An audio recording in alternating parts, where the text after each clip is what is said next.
Welcome to Vidyachem coaching classes. I am Darshana ma'am. Fast track revision for board exam 12th standard. अभी तक हमने दो part किए, part 1, part 2 और halogen derivative chapter. आज हम देखने वाले part 3. Part 3 again it's related to chemical reactions, but specifically chemical reactions of chlorobenzene. Haloarenes के reactions है. Haloarenes means when your halogen atom is directly attached to aromatic ring, जैसे benzene ring. That means directly attached to sp2 hybridized carbon atom.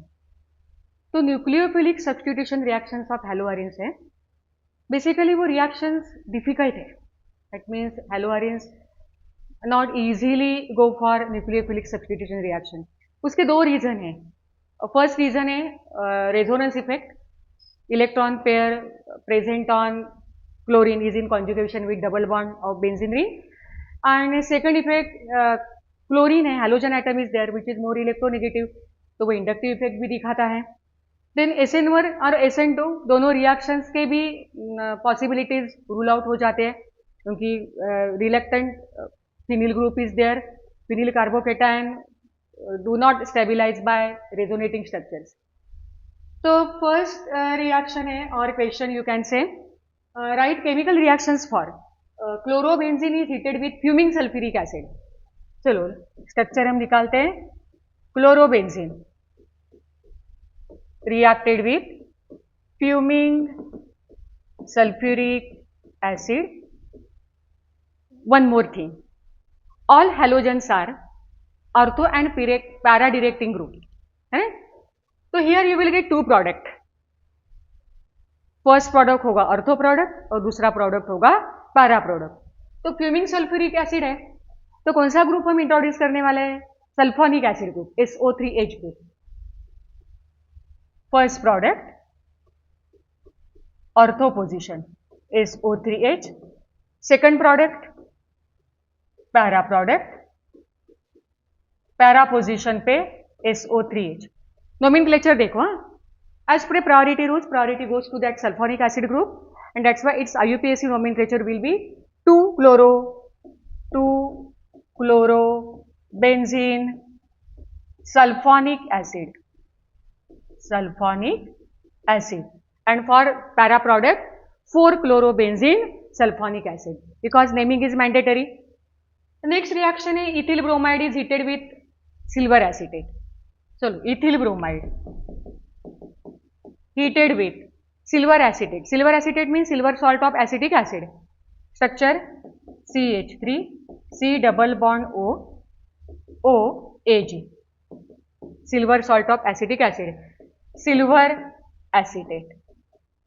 Silver acetate. तो ये भी nucleophilic substitution है.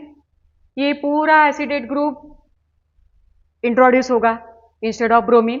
सो here you will gate Easter formation. CH3 C double bond O O CH3 methyl acetate or methyl ethanol, and obviously byproduct is AgBr, silver bromide. Okay. Next reaction है chlorobenzene is treated with sodium metal in presence of dry ether. ये reaction already एक question में हमने देखी है. Chlorobenzene is treated with sodium metal, तो ये फिटिक reaction है. सो 2 molecules of chlorobenzene reacted with 2Na in presence of dry ether. So here you will get biphenyl formation. Fitic reaction means 2 aryl group couple with each other. Okay. Next, complete the following reaction. ऐसे भी question होते हैं. आपको एक reaction देते हैं, you have to predict A, B and C और only A and B. Reaction देखो कैसे. आइसोप्रोपिल अल्कोहल, रिएजेंट है PBr3 A, then A again reacted with excess ammonia, you will get B. तो पहले स्ट्रक्चर हमें निकालना आना चाहिए. Isopropyl alcohol is CH3 CHOH CH3. This is isopropyl alcohol. When it reacted with PBr3 phosphorus trihalide, phosphorus tribromide, simply OH is substituted by bromine. So here you will get isopropyl bromide.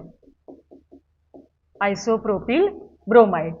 And when isopropyl bromide as alkyl halide reacted with excess ammonia, then that bromine is substituted by NH2 amino group. You will get primary amine, NH3, ammonia, excess. So here you will get CH3, CH, NH2, CH3. तो organic reaction ऐसे ही logically याद रखना है. Functional group के यहाँ change हो जाता है. देखो bromine is substituted by NH2 group. So here you will get isopropyl amine, primary amine formation. This is primary amine. Amine की डिग्री कार्बन की डिग्री के जैसे नहीं होती है, primary, secondary and tertiary. RNH2 primary amine. Next है convert the following. Ethyl bromide to ethyl methyl ether, ether formation है. करें तो इथिल ब्रोमाइड C2H5UBr और our product is ethyl methyl ether. तो और एक मिथिल ग्रुप है उसमें and ether as a functional group is present. So any alkyl halide when reacted with sodium alkoxide. तो सोडियम अल्कोक्साइड में हमें क्या लेना पड़ेगा? Methyl group.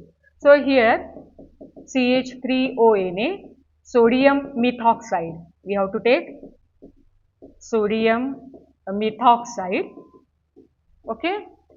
So simply that bromine is substituted by पूरा OR group, methoxy group, and your product will be C2H5UOCH3. देखो ethyl, methyl, ether.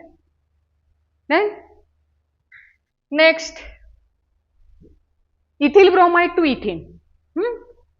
C2H5UBr और आपका प्रोडक्ट है इथिन.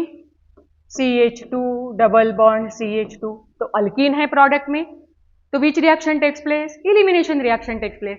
तो इलिमिनेशन के लिए here your reagent should be alcoholic KOH. Alcoholic, ये भी मैंने आपको बताया था. अल्कोहलिक है तो ही इलिमिनेशन होने वाली है. तो simply alpha beta elimination takes place. Elimination of HBr and you will get ethyne. Next है ब्रोमोबेंजीन टू टोल्यूइन. ये देखो ब्रोमोबेंजीन और आपका प्रोडक्ट है methyl benzene. Methyl benzene means toluene. Toluene is a special name. तो instead of bromine methyl group introduce करना है हमें. ओके. तो कौन सी रिएक्शन करनी पड़ेगी? Again Wurtz Fittig reaction. Okay. 1 haloarene and 1 alkyl halide reacted with sodium metal. It's a Woods Fittig reaction. So bromobenzene reacted with methyl bromide 2Na in presence of dry ether. So here methyl and phenyl group couple with each other and here you will get toluene. Methyl benzene. Yes. Next है chlorobenzene to biphenyl. ये भी reaction अभी देखो third time repeated है. तो different तरीके से question पूछते हैं. Biphenyl chloro. So it's again Fittig reaction. 2 बार हो गई है. Chlorobenzene plus 2Na dry ether biphenyl formation. Okay. So ये जो क्वेश्चन यहां तक हमने देखे हैं, those are related to predict the product, convert the following, suggest the reagent, related to chemical reactions. Last जो पार्ट है यूजेस एंड इन्वायरमेंटल इफेक्ट का, उसके ऊपर 1 मार्क के लिए क्वेश्चन पूछते हैं कि राइट 2 यूजेस ऑफ और गिव इट्स इन्वायरमेंटल इफेक्ट और डिसएडवांटेज. तो कई बार ऐसे क्वेश्चन पूछे प्रीवियस एग्जाम में. तो उसमें से पहले write the use and environmental effect of methylene chloride. Yes, methylene chloride. तो methylene chloride basically use as a solvent. Use देखो solvent, then propellant in aerosol. Propellant in aerosol ये आप लिख सकते हो. ओके. उसके इन्वायरमेंटल इफेक्ट क्या है? It causes dizziness, nausea, fatigue. Correct. Second is CFC, chlorofluorocarbons.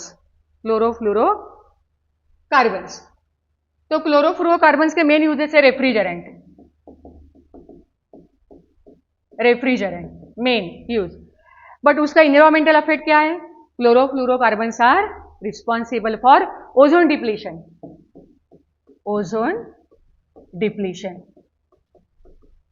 Okay. तो यूजेस भी एग्जाम के पहले यूजेस और इन्वायरमेंटल इफेक्ट भी देख के जाना है. कई बार क्लोरोफॉर्म भी पूछ सकते हैं, कई बार कार्बन टेट्राक्लोराइड के भी पूछ सकते हैं। देन एक स्ट्रक्चर है पूरे एक चैप्टर में। नॉर्मली एक स्ट्रक्चर का क्वेश्चन होता है आपके बोर्ड के पेपर में पूरे।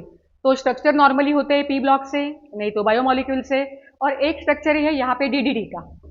तो जस्ट वो भी याद रखो, DDT, dichloro diphenyl trichloro ethane. Basically ये इथेन का डेरिवेटिव है। तो मैं बच्चों को कैसे बोलती हूँ कि याद रखने के लिए, ये आपका इथेन मॉलिक्यूल है ना, carbon carbon bond CH3 and CH3।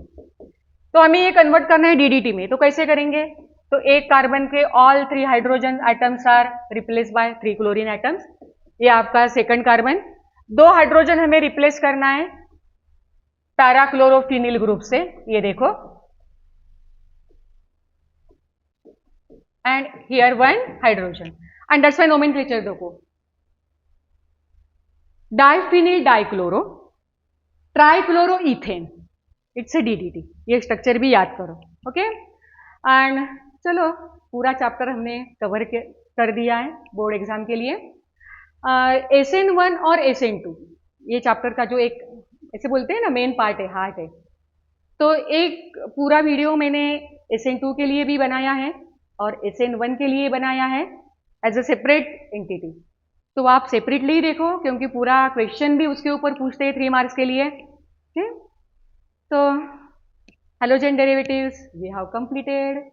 So see you in next video, next lecture. Bye.